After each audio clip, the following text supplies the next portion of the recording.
Power has become multipolar. Authoritarianism is resurgent, and consensus has fractured. As Mark Carney said at the UN earlier this week, authoritarianism is creeping its way back across the globe. We see it in the UK with their crazy internet laws, their hate speech laws. We're seeing it in Australia, and we're seeing it back here at home in Canada. I just don't think that's what Mark Carney was talking about. I think he was referring to somebody else. But the thing is, if it walks like a duck, talks like a duck, it likely is a duck, and we're seeing it in spades in these Western nations who are run by left-wing politicians and governed by left-wing policies, and it's no different than here. We had the hate crime bill that was introduced last week by Mr. Sean Fraser that was introduced with a lot of vagueness, with a lack of accuracy around terms and what it actually meant. And then this week, news has dropped that this Liberal Party is now going to be introducing internet censorship bill for the third time in the past 4 years. Baby, this Liberal Party just can't get enough of controlling what you think and feel. Baby, we're getting into all of it. Welcome to the LA Podcast. I'm your host, Josh. If you get any value from today's episode, take the time to like, share, and subscribe. It helps us to grow. It helps us to get to new audiences and helps people see that there's something different than what the mainstream media has to offer. Now, let's get into our first story, shall we? From Blacklock's reporter, third try on censorship bill. It's coming again.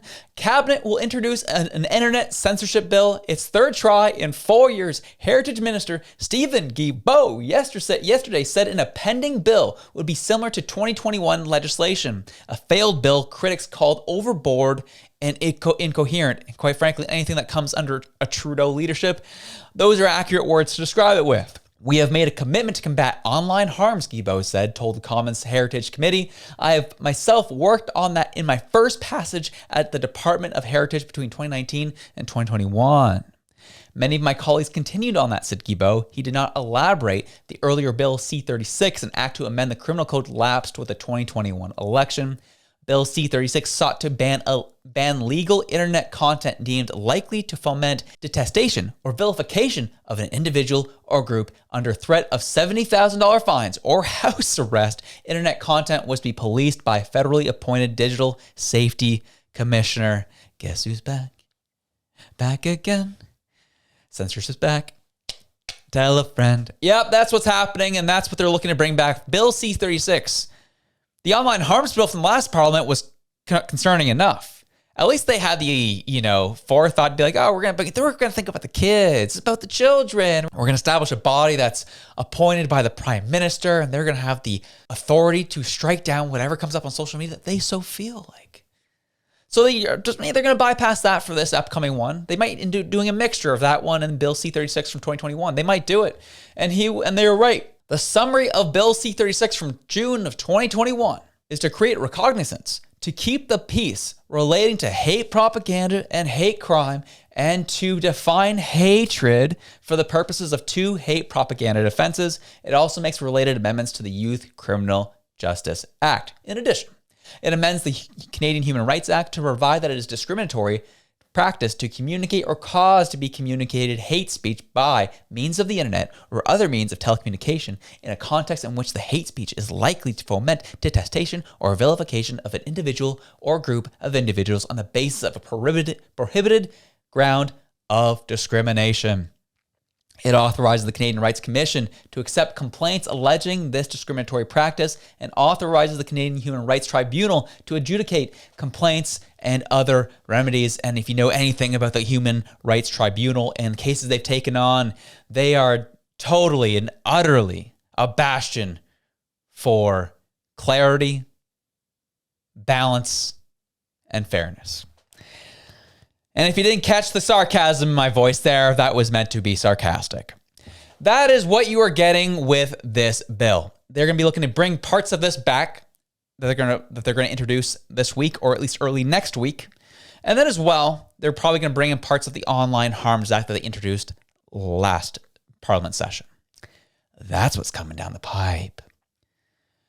And this is what this government does best. And you know that what they're doing is not in your best interest. You know what they're doing is specifically for control, to control narrative and control what you think and what you feel and what you say, because they use words like this. Anything that can be taken as if you're fomenting hatred towards an individual or a group based on discrimination practices, yada, yada, we will either fine you $70,000 or put you on house arrest. You say not to word on Facebook. You say not to word on Instagram or X, Twitter. Well, guess what? Knock's coming at your door, baby. The knock is coming at your door. And we have to fight this every way we possibly can. Luckily, we are in a minority government, and we'll see what happens as we follow this going forward. Again, introducing bills can take time, but I am not so happy about this. If you're going back to 2021, these were comments that Guilbeault had made. He said, everybody in this country, and especially elected officials, have, I think, a responsibility, a duty to ensure that we protect our institutions. And the last thing we should try and do is to somehow diminish them just in the hope we can score points, said Guilbeault. I think there are other ways we can score political points. Okay, how do you feel about the chipping away of the credibility of our institutions, at the fundamental trust in Canada's public service and the institutions that support the very important work that is being done in our country? Asked Liberal MP Julie Dabrusin. Thank you for the question, replied Guilbeault. I agree. I think Canada has a world-renowned public service, and it's integral that we don't attack them to try and score political points. It's important. It's important that we don't do that. So important. Dang it, so important, man. I hear him, man. I get it. It's tough. We got to make sure we're not diminishing these institutions and that we hold up their credibility and trust. I 100% believe it. But the problem that we're seeing is that some of these institutions, a la the CBC, has been getting reports that it's a toxic work environment. It's a hostile work environment.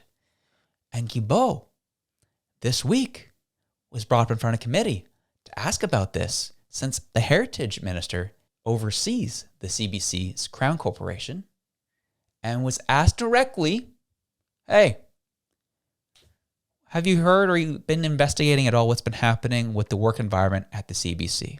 And this is what happened. The news broadcaster, and this summer he launched a human rights complaint against the CBC, alleging that they had created what he calls a toxic work environment. He says that he faced discrimination, bullying, and harassment as a person of color.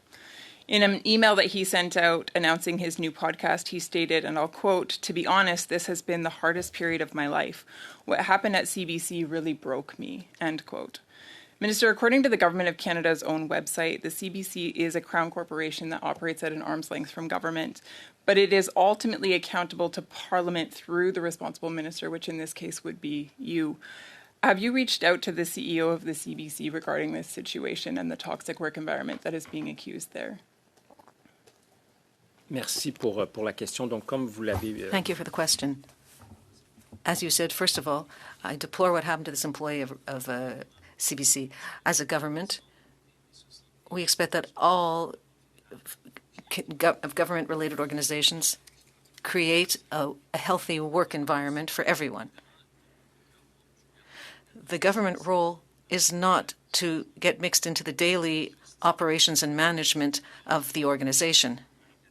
That is in the purview of the organization, in this case, the public broadcaster, who also has a board of directors. Our role is to ensure that the public broadcaster plays its role and represents the values and Canadian culture. To get into the nitty-gritty day-to-day, but this is not the first employee that's come forward with concerns. There's been numerous of concerns brought forward with regards to the toxic culture that exists at the CBC. Ultimately, you are responsible for having appointed the CEO, and she does answer to you as the minister. You have the ability to move her out should that be needed. Have you had a conversation with the CEO with regards to the toxic culture that exists there? Comme vous le savez probablement, la nouvelle... As you may know, the new CEO has been on the job since, 6 months? So since last December. I have had the pleasure of meeting her once since I have come to this job, and I imagine since she's on the job. And as I've repeated, our expectations as a government are, whether it be CBC Radio-Canada or any other Crown corporation or department, everything must be done. I'm going to take that as a no. And I think that's vous incredibly m'avez demandé si shameful je that l'ai as a rencontrée, minister je you l'ai wouldn't take rencontrée, enough madame. interest in the well-being. You asked me if I met her, and I said I did. To pick up the phone and just have a conversation with the CEO and figure out what the heck's going on there. I share my time with my colleague Carrie. There you go, folks. There you go. So it asked about what's going on there, and he gives these roundabout answers of essentially saying, no, I actually haven't looked into what's happening there. I haven't asked the CEO what's currently happening. I haven't had any really dug deep into what is going on and why the culture's become so toxic there. So, I don't know. I go back to these statements where he says, we as elected officials have, I think, a responsibility and duty to ensure that we protect our institutions. These people who are bringing these hate crime bills or bringing these internet censorship bills in the name of safety do not give two craps about you or about safety in general. Even the things that they currently preside over, they can't be bothered to pick up a phone and call the CEO of CBC and ask, what the heck is going on? No, but they will point to all these buzzwords and terms to hedge themselves in from any type of criticism when it's clear as day of what they're trying to do, and that is control the narrative and control what you say, think, and hear. When I look at this, fomenting hatred towards a person or a group based on a prohibited ground of discrimination, I then have to ask, this is a different country, but I'd be curious if this video that I'm about to play for you that came from Hillary Clinton this week would be allowed on Guilbeault's Canadian internet. Genuinely curious. Would this fly? We haven't gotten to the more perfect union, and we fought a civil war over part of it. And people have been protesting, for hundreds of years that, things were not as they should be, given our ideals and how we should be moving toward them. So I think that's what makes us so special as a country. And the idea that you could turn the clock back and try to recreate a world that never was, dominated by, let's say it, white men of a certain persuasion, a certain religion, a certain point of view, a certain ideology, is just doing such damage to what we should be aiming for. And we were on the path toward that. I mean, imperfectly, lots of, bumps along the way, but I agree with you, we were on the right trajectory. Would that be allowed in Guilbeault's internet in Canada? Would that be allowed? Based on the Bill C-36 from 2021, mashed up with the Online Harms Bill of 2024. Would that be allowed? I don't know. I'm genuinely curious. Would it be allowed? I know for a fact that this next clip would definitely not be allowed in Guilbeault's Canada. Oh, definitely not. This one, definitely not. Thing. The very people who keep us safe ought to be honored and protected and praised by Democrats and Republicans alike. It is time to stop the rhetorical assault on law enforcement. Because here's what happens.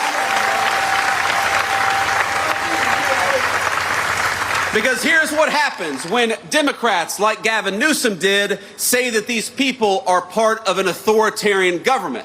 When the left-wing media lies about what they're doing, when they lie about who they're arresting, when they lie about the actual job of law enforcement, what they're doing is encouraging crazy people to go and commit violence. You don't have to agree with my immigration policies. You don't have to agree with Donald Trump's immigration policies. But if your political rhetoric encourages violence against our law enforcement, you can go straight to hell, and you have no place in the political conversation of the United States of America. Yeah, I have a feeling that probably wouldn't be allowed in Guilbeault's Canada. That's just a thought. Obviously, I'm being facetious and giving everyone a hard time on this. However, I will be keeping a very close eye on this bill and as it pertains to our freedom of speech here in this country, or freedom of expression, as we call it. We're seeing a direct attack on us in the past week. Attack on legal gun owners, attack on your speech, an attack on what you express on the internet, all in the name of we're just trying to protect people. But we've seen the proof that these people do not care about people at all. And they're just giving these reasons as a means to extract control over the population. And please, if I'm wrong, I would love for them to prove me wrong. But from what I'm seeing from their behavior over the past 10 years and the bills they continue to bring out and how they selectively apply laws to specific groups and people in this country, I think I have my answer. But anyways, enjoy your day. Have yourselves a good one. I'm out.